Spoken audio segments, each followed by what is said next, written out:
Tutmuşam üzümü dağlara sarı, başıma yağıptı qocarıq qarı. Artıq istəmirəm dövləti varı, yazılan ömrümü yaşayıram mən. Uşaqlığım keçib aranda dağda, cavanlığım güllü bahçada bağda. İndi yetişmiş meyvəyəm budaqda, yazılan ömrümü yaşayıram mən. Xeyli vaxtı yaşım keçib yetmişi, sevmir nə qızılı nə də gümüşü.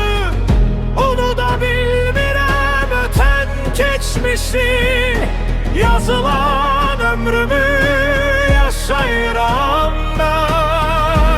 Əli vahid şükür eylə bu çağa, indi nə nökər lazımdı nə ağa. Hərdən dönüb baxıram sola sağa, yazılan ömrümü yaşayıram mən. Qocalıq yükümü